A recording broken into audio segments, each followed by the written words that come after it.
नमस्कार श्रोते हो, साहित्य पंढरी या कथाकथन चॅनलवर मी तुम्हा सगळ्यांचं मनापासून स्वागत करतो. श्रोते हो, आजही तुम्ही ऐकणार आहात शब्दप्रभू ग दी माडगुळकर यांच्या लेखणीतनं साकारलेली कथा. पण तत्पूर्वी तुम्ही जर आत्ता चॅनलवर पहिल्यांदा आला असाल किंवा अजूनपर्यंत तुम्ही चॅनल सबस्क्राईब केलेलं नसेल तर प्लीज चॅनल सबस्क्राईब करा, हीच एक नम्र विनंती करतो. आणि तुम्हाला ऐकवतो गदी मालिकेत मुंगी आणि राव. कुठल्या तरी कवितेचा कुठला तरी चरण आकारणच घोळवत राहायची मला सवय आहे. एखाद्या विशिष्ट दिवशी तो एक विशिष्ट चरणच मला का आठवतो कोण जाणे. प्रत्येक वेळी तो चरण वाचलेल्या किंवा ऐकलेल्या कवितांपैकी असतो असंही नाही. कित्येकदा तो मलाच फुरलेलाही असतो. तेवढा एकच चरण, त्याला आगापिछा असतोच असं नाही. आजचा दिवस मुंगी आणि राव या मंडळींचा होता. उठल्यापासनं मी उगाचच गुणगुणत होतो, मुंगी आणि राव आम्हा सारखाच जीव. हा चरण कोणातरी संतांच्या तोंडचा होता हे निश्चित, पण त्या संताचं नाव मला आठवत नव्हतं. ते संदर्भहीन शब्द मी संदर्भ वाचून घोळवत होतो. मुंगी आणि राव आम्हा सारखाच जीव. या घडीला अंधेरी तर पुढच्या घडीला मालाड, अशी दैनंदिन भ्रमंती उरकून थकल्या भागल्या अवस्थेत मी माहीमला आलो तेव्हा रात्रीचे 9 वाजून गेले होते. कुठेतरी जाऊन 4 घास खावेत असं मनात आलं, पण गेलो मात्र नाही. येरा पाव दोरा चिठी करत पावजीने चढलो. ब्लॉकचं कुलूप काढलं. अंधारातून 4-2 पाखरं फडफड करत पश्चिमेच्या खिडकीतनं बाहेर पडली. खिडकी उघडीच राहिली होती. माझ्या अनुपस्थितीत मुंबईच्या वातावरणात वावरणाऱ्या पारव्यांनी माझ्या राहत्या जागेचा आसरा घेतलेला होता. माझी चाहूल लागताच ती पाखरं बाहेर पडली. त्यांच्या अस्तित्वाचा वास तेवढा मागे दरवळल्यासारखा झाला. मुंगी आणि राव आम्हा सारखाच जीव असं गुणगुणत मी विजेच्या गुंड्या दाबल्या. बंद होती ती सारी कवाडं सताड उघडी केली. एकूण एक खिडकी खुली केली. समुद्रावरचा वारा तिन्ही खोल्यात खेळायला लागला. बाहेर उकाडा मनस्वी होता. माझ्या जागेतल्या त्या गार वाऱ्यानं मी सुखावलो. आता पोटभर गार पाणी प्यावं आणि मस्त झोपून जावं असा विचार केला. झोपायच्या खोलीत आलो. अंगावरचे सगळे कपडे उतरले. सैल पायजामा घातला. पोटात म्हणावी अशी भूक नव्हती. डोक्यात सांगावा असा विचार नव्हता. डोळ्यातही असावी तेवढी नीज होती असं वाटलं नाही. खाटेवर गादी पसरलेलीच होती. लोळण फुगडी घेण्याच्या इराद्यानं मी अंग टाकलं. ते संदर्भहीन चरण पुन्हा माझ्या ओठांबाहेर पडले.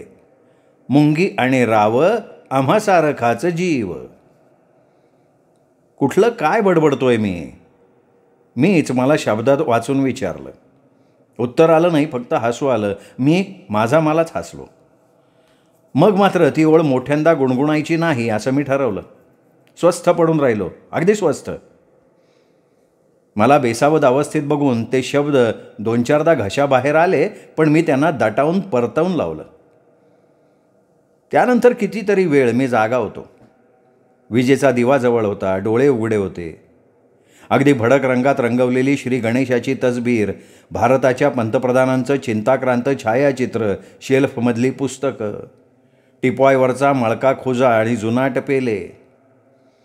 डोळ्यांना या वस्तू दिसत होत्या, पण मेंदूला त्यांची नोंद घेणं फारसं महत्त्वाचं वाटत नव्हतं. या कुशीवरून त्या कुशीवर वळताना काखेखाली कुठेतरी एक सूक्ष्म दुखरेपण जाणवत होतं. मेंदूला त्यावर भाष्य करण्याची इच्छा होती, पण डोळ्यांना त्याचं फारसं महत्त्व वाटत नव्हतं. ते पापण्यांची हालचाल करायला लागलं इतकंच. मुंगी आणि राव आम्हा सारखाच जीव. मी स्वतःच ते चरण गुणगुणलो होतो का माझ्या मनात ते पडसादासारखे घुमत होते? काय होतं कोणास ठाऊक. जागा झालो तर टेलिफोनच्या कर्कश घंटीनं. अंथरुणावरच उठून रिसिव्हर उचलण्याच्या आधी मी घड्याळ बघितलं. बापा रे, 12 वाजून गेले होते. वारा पार पडला होता. उघडा वागडा झोपलो होतो तरीही मी घामानं थबथबलो होतो. इतक्या रात्री कोणाचा बा फोन? घरचा तर नसेल ट्रंक. मनाशी असं म्हणत रिसिव्हरजवळ पोचलो. रिसिव्हर कानाला लावला. खेकसल्यासारखा म्हणालो, हॅलो, कोण आहे? राजबागकर का? हो, आपण? मी खोदरे. खोदरे? कोण खोदरे? राजबागचा मी, लहानपणचा मित्र तुमचा. बंड्या खोदरे? राईट. अरे, इथे केव्हा आलायस? आजच. मोठ्या कष्टानं तुमचा नंबर मिळाला. एक वाईट बातमी आहे. मी नंबियार इस्पितळातनं बोलतोय. आपले हे वारले. कोण? चिमासाहेब. चिमासाहेब? राजबागचे प्रिन्स आपल्याबरोबर नव्हते का? चिमासाहेब मुतालिक? हो. इथे वारले? हो. केव्हा? आज सकाळी म्हणे. मला तार आली. मी आलो, ते एकटेच होते. फार ट्रॅजेडी झाली बिचाऱ्याची. तुमची गाठ पडली होती का कधी? छे, 36 आणि 28 64. आपण एका वर्गात होतो राजबागला, मॅट्रिकला. त्यानंतर गाठ नाही. 28 वर्ष झाली त्या गोष्टीला खोदरे. असो, तुम्ही या ना असेच. मी आणि तुम्ही. इथे आणखीन कोणीच नाही आहे. भांबावलो होतो मी. डिरेक्टरी पाहिली. मग इथे असता तुम्ही एवढं माहिती होतं. या, मी वाट बघतोय, मग बोलूया. मी रिसिव्हर ठेवला. आता पूर्ण जागा व्हायला हवं होतं. तोंडावर पाणी मारायला हवं होतं. कपडे करायला हवे होते. 5 जिने उतरायला हवे होते. कंटाळा करण्याची वेळ नव्हती. माझा वर्गबंधू संकटात होता. माझ्या जन्मगावच्या राजाचा लेक या बकाल शहरातल्या एका इस्पितळात मेला होता. खोदरेशिवाय त्याच्याजवळ आप्त असं कोणीच नव्हतं. बेवारशी मरण. राजाच्या लेकाला बेवारशी मरण आलेलं होतं. माझ्या मनातला पारवा कोणीतरी मुठीनं पकडला आणि खिडकी बाहेर फेकून दिला. 28 वर्षांपूर्वी एक असंच बेवारशी मरण मी पाहिलं होतं. या राजाच्या लेकाचा त्या मरणाशी साक्षात संबंध होता. चिमासाहेब मुतालिक आणि तो बेवारशी विद्यार्थी. राजबागच्या हायस्कूलात शिकत होतो मी त्यावेळी. मॅट्रिकच्या वर्गात होतो. हे संस्थानिकांचे चिरंजीव, एकुलते एक. गाव त्यांचा, राज्य त्यांचं, हायस्कूलसुद्धा त्यांचं. गावात सारे त्यांचे प्रजाजन. हायस्कूलात शिकणारे सारे विद्यार्थी त्यांचे आश्रित. चिमासाहेबांचं वय त्यावेळी आमच्या एवढंच होतं. असतील 17-1 वर्षांचे. वर्गातला प्रत्येकजण त्यांना खुश करण्याचा प्रयत्न करायचा. आम्ही दोघेच काय ते त्यांच्याशी फटकून वागल्यासारखे वागायचो. आम्हाला आमच्या दैन्याची मस्ती होती. श्रीमंतासारखा दिसणारा प्रत्येक माणूस आमच्या लेखी शत्रू होता. वर्गातली सारी मुलं चिमासाहेबांबरोबर हॉकी खेळायला जायची. त्यांच्या राजवाड्यावर जायची. त्यांच्याकडून बक्षिसं, देणग्या उपटायची. आम्ही मात्र त्यांच्या वाऱ्याला उभे राहत नसू. आम्ही म्हणजे मी आणि बन्या रानडे. मी श्रीमंतांचा द्वेष्टा होतो. बन्या चिमासाहेबांचा तिरस्कार करत होता. बन्या रानडेसुद्धा गरीब होता. राजबाग संस्थांचा प्रजाजन होता. श्रीमंत राजबागकरांचा आश्रित होता. पण त्याचा आणि चिमासाहेबांचा उभा दावा होता. कारण एकच, बन्या दिसायला फार सुंदर होता. ठेंगणा ठुसका, रंगानं गोरापान, गुबगुबीत गालांचा. हसताना त्याच्या गालावर गोड खळी पडायची. दात तर अतिशय सुंदर. त्याचे डोळे टप्पोरे, काजळ घातल्यासारखे दिसायचे. शरीरानं तो थोडका थुलथुलीत होता. एखाद्या सुंदर मुलीनं मुलाचा वेश घ्यावा तसा तो दिसायचा. होता मात्र हुशार.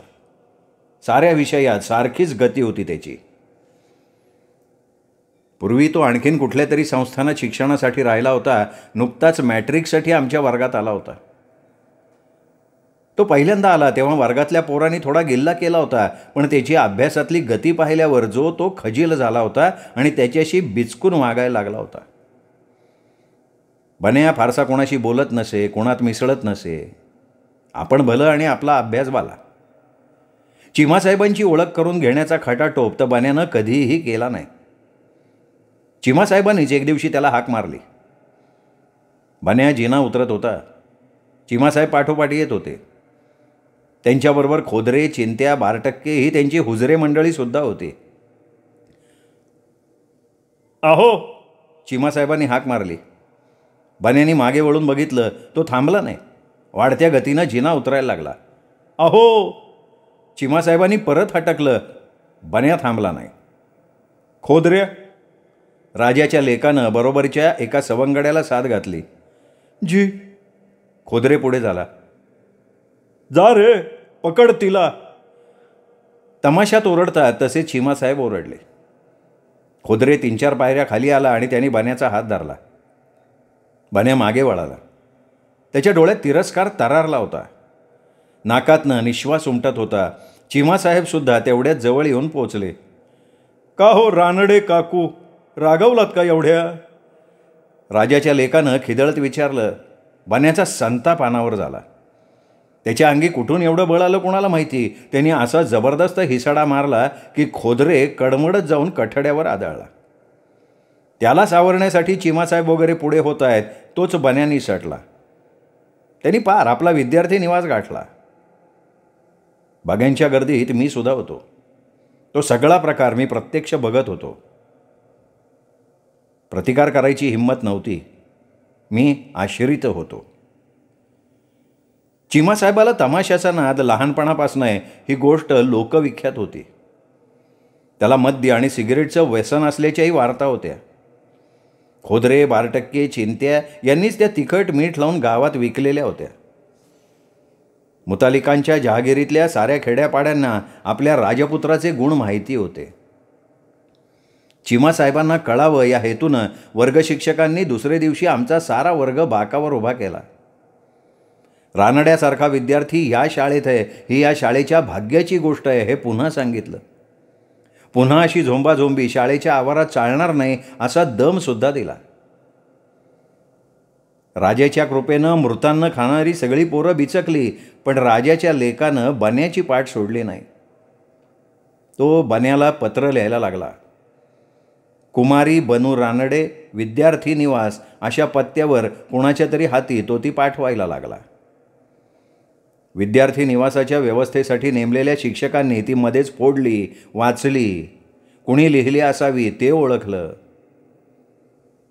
लाचारपणानं त्यांनी बन्यालाच सांगितलं, गप्प रहा, आपला अभ्यास कर, सत्तेपुढे शहाणपणा चालत नाही. याच संधीला माझी आणि बन्याची मैत्री अधिक झाली. तो आणि मी पहाटे उठून आखाड्यात जायला लागलो. तलावावर पोहण्यासाठी जायला लागलो. एकत्र अभ्यास करायला लागलो. बन्या शंकरशेठची तयारी करत होता. मीही त्याच्या नादानं संस्कृतसारख्या अगम्य विषयाशी संगत करायला लागलो होतो. बन्या अतिशय तैलबुद्धीचा विद्यार्थी. साऱ्या विषयात त्यांनी सारखेच नैपुण्य मिळवलेले होते. ICS व्हायची त्याची महत्त्वाकांक्षा होती. चिमासाहेबांच्या चाळ्याकडे त्यांनी खरंच दुर्लक्ष करून टाकलं. चिमासाहेबांचा चहाटळपणा मात्र थांबला नाही. गावातल्या लोकांनीही चिमासाहेबांच्या वागण्याला भलतं उत्तेजन दिलं. शाळेसमोरच्या स्टोअरवाल्यांनी लेमन ड्रॉप्सचं नाव रानडे गोळ्या असं ठेवलं. गावातल्या जुन्या पाण्या पुलावर आणि देवळाच्या आडभिंतीवर सौभाग्यवती बनेश्वरी राजे मुतालिक आणि मी यांच्या नावानं भलता मजकूर खडून खरडला जायला लागला. बन्याने तिकडेही लक्ष दिलं नाही. हे काय चाललंय बन्या? मी एकदाच संतापून विचारलं. विकृत, एवढंच बन्याने उत्तर दिलं. त्रास होत नाही का? होतो. मग सोसायचा रे थोडे दिवस. कॉलेज थोडंच आहे इथे. पुढच्या वर्षी आणखीन कुठेतरी जाईन निघून. बन्याच्या त्या धीमेपणानं मी अगदी थक्क होऊन गेलो. बन्या आणि मी आमराईतल्या तलावावर रांगोळीसाठी गेलो होतो. पहाटेची वेळ होती. झोंबरा वारा वाहत होता. पाण्यावरनं वाफा उमटत होत्या. आम्ही दोघेही लंगोट कसून उभे होतो. आता सुळक्या उड्या घेणार एवढ्या चिमासाहेब आणि त्यांचं टोळकं आंघोळीच्याच निमित्तानं आलं. अगं बाई बाई बाई, बनूताई तुम्ही? आणि स्नानाला बनूताई? चिमासाहेब अभद्र आविर्भाव करत पुढे आले. बन्या ताट उभा राहिला. तसाच उघडा. जागचा हल्ला नाही. त्याचे डोळे क्षणार्धात तांबडे लाल झाले.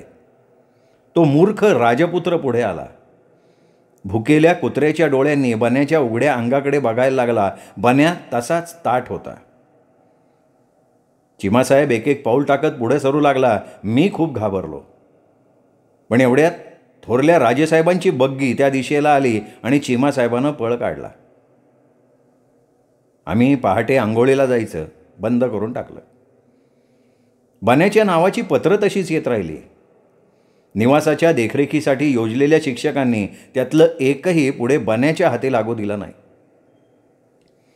एका रात्री बन्या आणि मी पडल्या पडल्या वाचत होतो. मार्च महिना फार उकाडा होता. मी उठलो आणि अंगातला बनियान काढून फेकून दिला. बन्याला म्हणालो, बन्या अरे अंगातलं काढ, उकडतंय फार. बन्या उठून बसला. त्यांनी बनियान काढला नाही. तो नुसताच उठून बसला. का रे? नाही काही नाही. मग तो वाचिनासा झाला. नुसताच बसून राहिला. मी त्याच्याकडे बघत राहिलो. थोड्या वेळाने परत बोललो, बन्या त्याचे डोळे एकाएकी पाण्यानं काठोकाठ भरून आले. काय रे काय? असं मी विचारताच त्याच्या तोंडातनं हुंदका बाहेर पडला. तो आवरता आवरता अगदी हलक्या आवाजात तो म्हणाला, केशव एक विचारू का? अरे विचार की. तुझं वय काय? काय 16-17 असेल फार तर.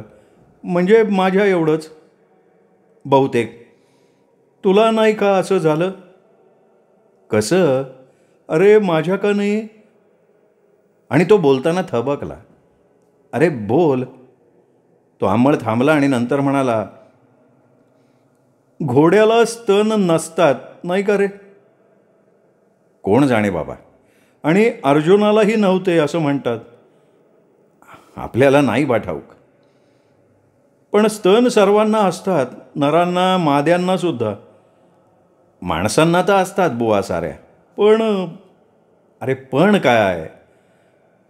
मुलींचे ते अवयव वयाप्रमाणे वाढत जातात. अलबत मुलांचे नाही.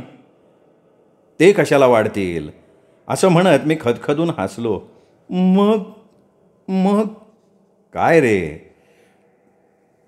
माझ्या छातीवर स्तन आहेत. या जागी उगीचच फुगीरपणा. चल रे काहीतरी काय सांगतोयस? असं सगळ्या मुलांचं होतं का? नाही मला नाही माहिती. तुझा अनुभव? आपण कशाला बघतोय? बन्या गप्प झाला. परत वाचायला लागला. पण त्याने अंगातलं बनियान काढला नाही. तो उघडं होण्याचं टाळायला लागला. चिमासाहेबांच्या चिडवण्यानं त्याला तसा भ्रम झाला होता की मुलांचे स्तनसुद्धा एका विशिष्ट वयात निसर्गतः फुगीर होत असतात. काय होतं कोण जाणे.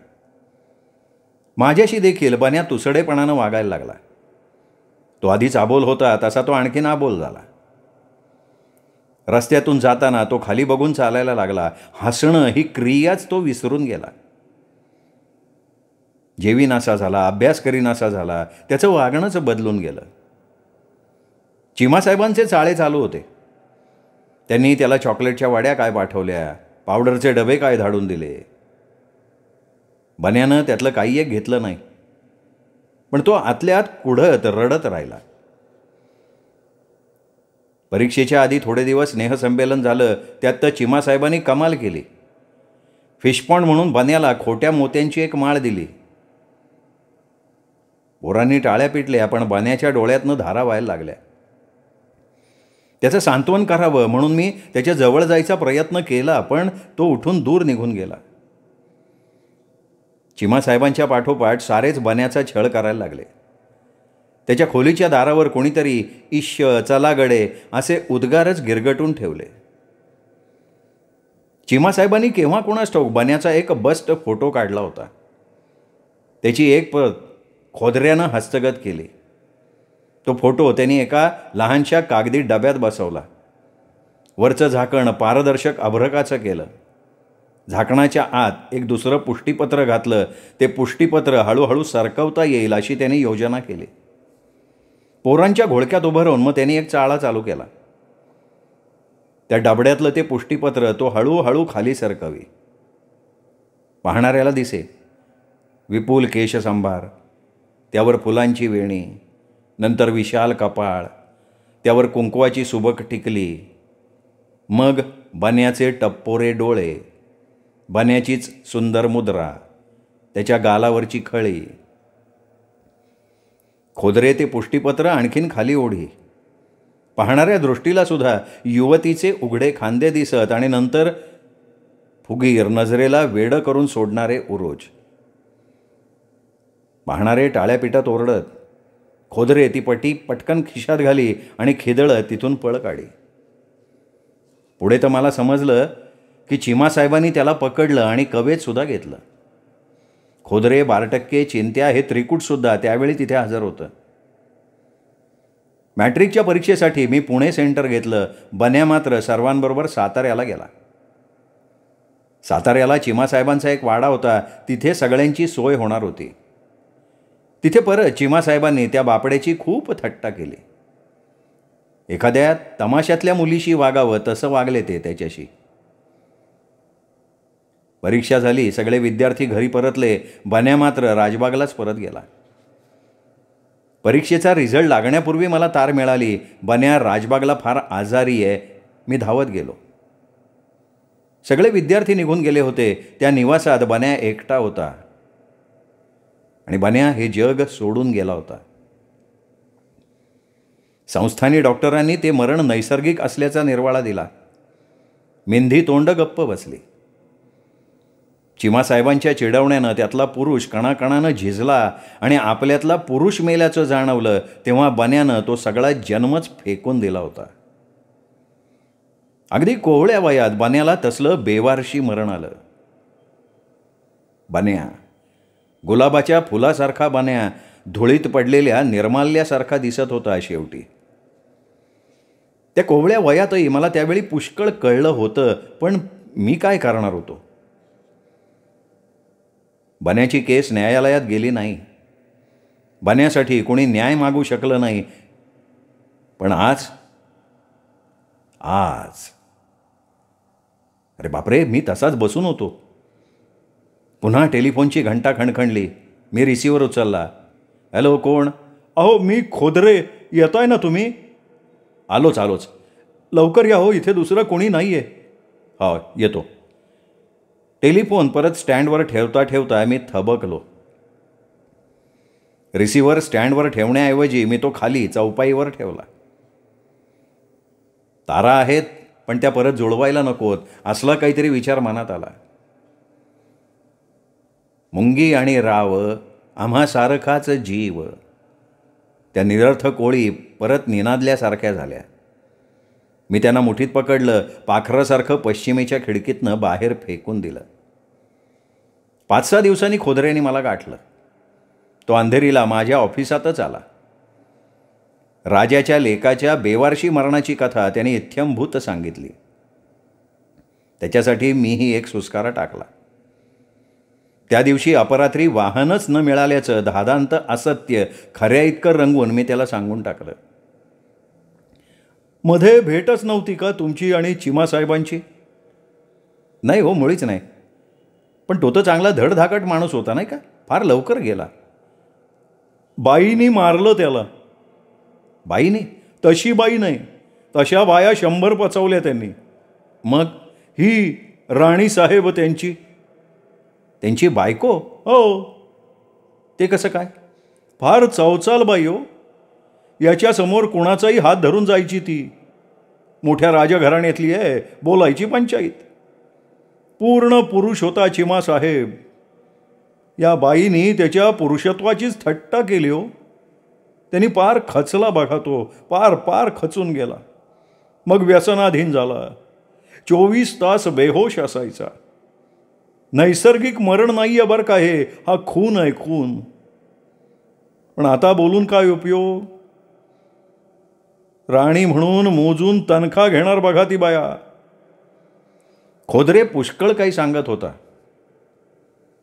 त्या दिवशी सकाळपासून गुणगुणत होतो. त्या ओळी आठवायचा मी प्रयत्न केला, पण त्या आठवता आठवेनात. त्या दिवशी त्या ओळींचा करता आठवत नव्हता. आज त्या ओळीच आठवेनात. काहीही केलं तरी आठवेनात. श्रोते हो, गदिमांची ही कथा तुम्हाला आवडली असेल, हा व्हिडिओ लाईक करा, मित्रपरिवारात नातेवाईकात शेअर करा. आणि हो, चॅनल सबस्क्राईब करायचं राहून गेलं असेल तर प्लीज चॅनल तेवढं सबस्क्राईब करा. पुन्हा भेटूयात गदिमांच्या आणखीन एका कथेसह. तोपर्यंत नमस्कार मित्र.